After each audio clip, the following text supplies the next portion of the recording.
Very good morning बच्चों। देखिए next आपका जो चैप्टर है वो है डिमांड। तो सबसे पहले डिमांड पढ़ते हैं, ठीक है।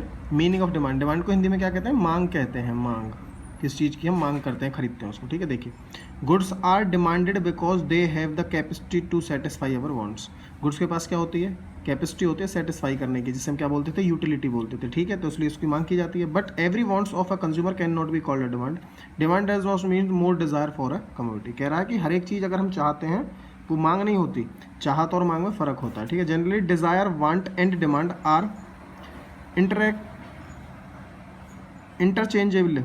interchangeable used in day by day life, day to day life, but in economics all these terms have differently meaning. Let us discuss it well.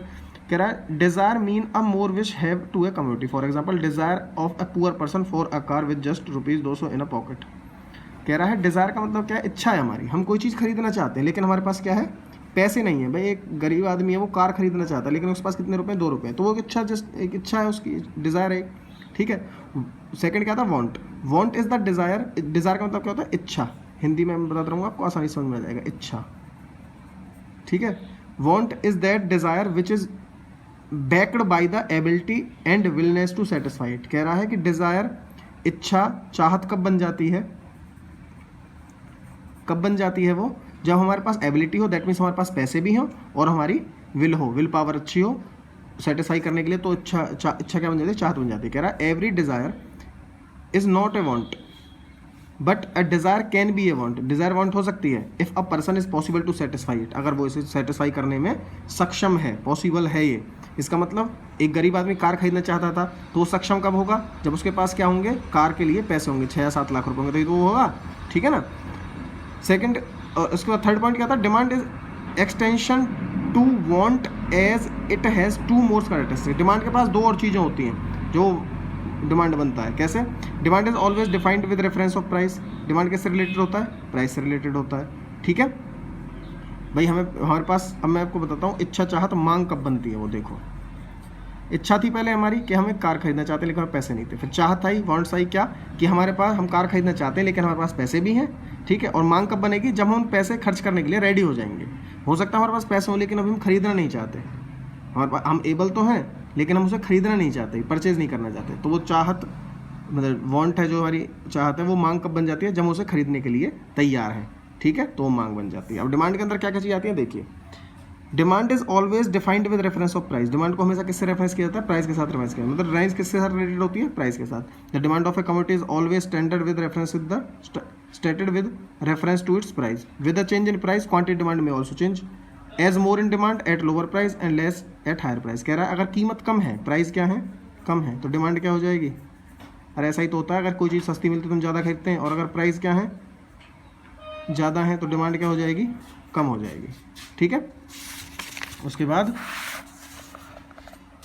Demand is always with respect to a period of time. Demand हमेशा कहाँ खरीदी जाती है? एक time period के साथ खरीदी जाती है। कैसे? Demand is always expressed with reference to time, even at the same price demand में change depends upon the time period under consideration. For example, demand for umbrella is more rain season. कह रहा है कि demand time के साथ साथ चलती है। जैसे आइसक्रीम है, आइसक्रीम के से प्राइस है, ठीक है। आइसक्रीम की मांग कब ज़्यादा होती है? अगर टाइम के हिसाब से देखूँ, वेदर के हिसाब से देखूँ, तो कब होती है? गर्मियों में होती है, ठीक है। और ऊनी कपड़े, वूलन के, उनकी कब होती है? सर्दियों में होती है, ठीक है ना। तो डिमांड किसके साथ चलती है? हमेशा टाइम पीरियड के साथ चलती है, ठीक है। तो अगर सम अप करके देखा तो क्या देखा? Demand is quantity of a commodity that a consumer willing and able to by. उसकी इच्छा भी है और खरीदने के लिए क्या है? सक्षम भी है। At each possible prices during a given period of time. कितने ही प्राइस हों, उसके बाद 6 लाख, 5 लाख की, 6 लाख की जितनी गाड़ी खरीद जाते हैं, उसके पास पैसे हैं, वो खरीद सकता है, और किसी भी एक टाइम पीरियड के अकॉर्डिंग, ठीक है। तो the definition of demand highlight from essential element of demand, quantity of demand, willing two by, price of a commodity, period of time. तो ये चारों चीज़ उसमें होंगे, तब क्या होगा? हमारा डिमांड होगा, ठीक है। Demand of for a commodity में either with respect on individual entire market. कह रहा है डिमांड 2 टाइप की होती है, एक इंडिविजुअल की डिमांड होती है और एक क्या होती है? मार्केट की डिमांड होती है, ठीक है। इंडिविजुअल डिमांड क्या होती है? इंडिविजुअल डिमांड में केवल एक व्यक्ति की डिमांड देखी जाएगी। Individual refers to a quantity of a commodity that a consumer is willing and able to buy. At each possible price during a given period of time. जबकि मार्केट डिमांड में क्या होगा, मार्केट डिमांड में उस commodity की सारे consumers की मांग देखी जाएगी। Refers to a demand of a commodity that all consumers, इसमें क्या था, एक कंज्यूमर था, इसमें क्या है, सभी consumer are willing to able to buy at each possible price during a period of time. तो इंडिविजुअल डिमांड हो गई, मार्केट डिमांड हो गई। देखिए डिमांड में किसके साथ किसका रिलेशन होता है, प्राइस का रिलेशन होता है, ठीक है ना, प्राइस का और डिमांड का रिलेशन होता है। तो इंडिविजुअल डिमांड में हम डिमांड शेड्यूल बनाएंगे प्राइस के साथ और डिमांड के साथ, फिर उनका कर्व बनाएंगे। ऐसे ही मार्केट डिमांड होगी, मार्केट डिमांड में मार्केट डिमांड और प्राइस के साथ एक शेड्यूल बनाएंगे और उसके पास उनका कर्व बनाएंगे, ठीक है। मैं आपको वो दिखाता हूँ नेक्स्ट वीडियो में। Okay, thank you.